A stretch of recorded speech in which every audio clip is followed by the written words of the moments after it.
Hi, today we are diving into the Onfinity ERP Screen Composer, a low-code tool that lets you design, customize, and publish application screens with just a few clicks. I will walk you through its features, highlighting how you can create dynamic applications. Whether you are a developer or a business user, this tool will save you time and effort. The Screen Composer simplifies the process of building application screens, allowing you to design them without writing any code. For example, you can create a sales order screen, a customer feedback screen, or any other complex inventory screen.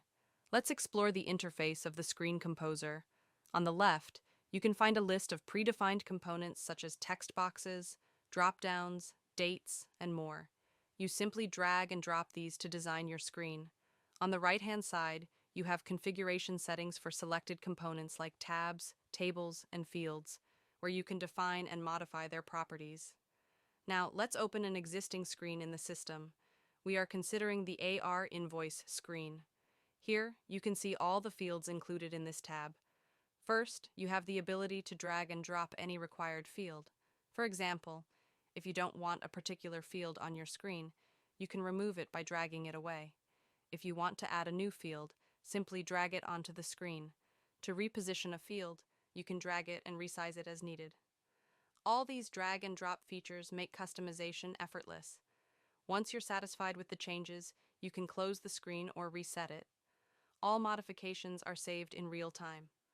On the right-hand side, you can see the properties of the selected component. These can be defined or changed directly from the panel. Now let's discuss how easy it is to set up a fully functional screen from scratch. Let's create a customer feedback screen. We need to gather some information for customer feedback, so let's begin. We click on New Screen, assign a module prefix, and enter the display name, description, or any required comments. If you have an existing screen you want to copy, you can use that feature. However, in this case, we are creating a new screen.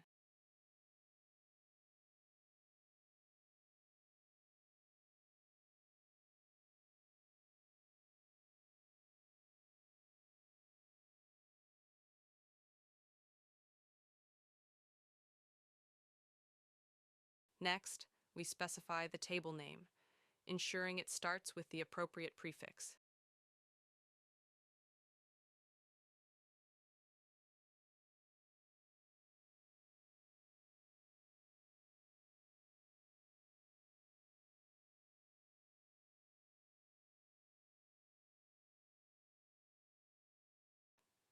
After confirming, the system automatically creates 9 predefined columns.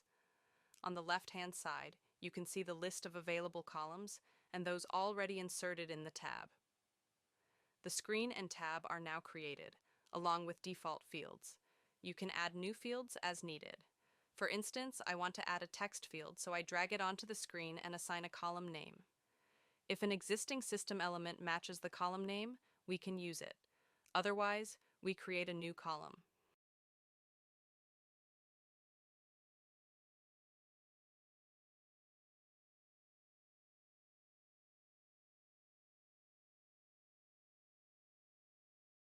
I want to mark this column as mandatory. To do this, I select the field and set the mandatory property in the UI. Additional business logic can also be applied here.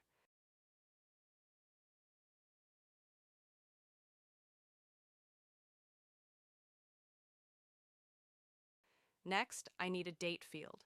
I drag a date field and search for a matching system element.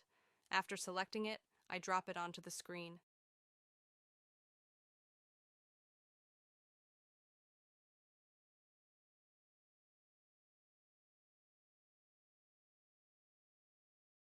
If the column does not exist, I create a new one. For example, I add a feedback column, assign a print text, and confirm. The system then creates the column.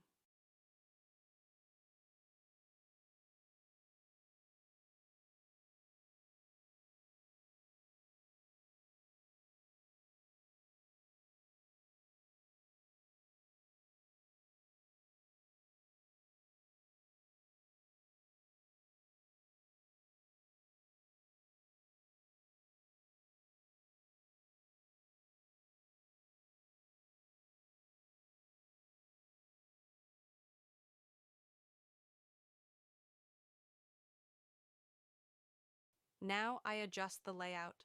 I remove unnecessary fields, reposition the organization and active checkboxes,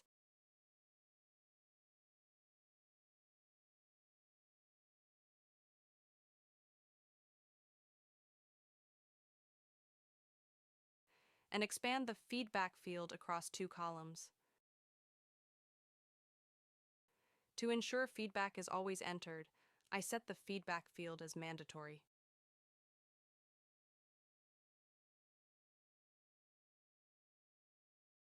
On the right-hand side, I can add icons to fields. I navigate to the section, select Show Icon, and attach an image from the system or upload a new one. I repeat this for the name and date fields. For styling, I apply simple CSS. For example, I set the text color to red and save the changes. Additionally, I can implement conditional style logic to dynamically change field appearances based on specific conditions. Now that our screen is ready, we need to create a menu entry. I update the access level to Client Plus Organization and save the configuration. Next, I add a menu entry in the menu configuration, providing an identifiable name. To ensure access, I assign permissions to the appropriate roles. For example, I grant access to the System Administrator role and specify whether actions like email and letter generation should be enabled. Now, let's log in and verify if the screen is available. I log in with my credentials and search for customer feedback. The newly created screen appears, allowing us to input and save data. We have successfully created and configured a screen, which is now functional in real time.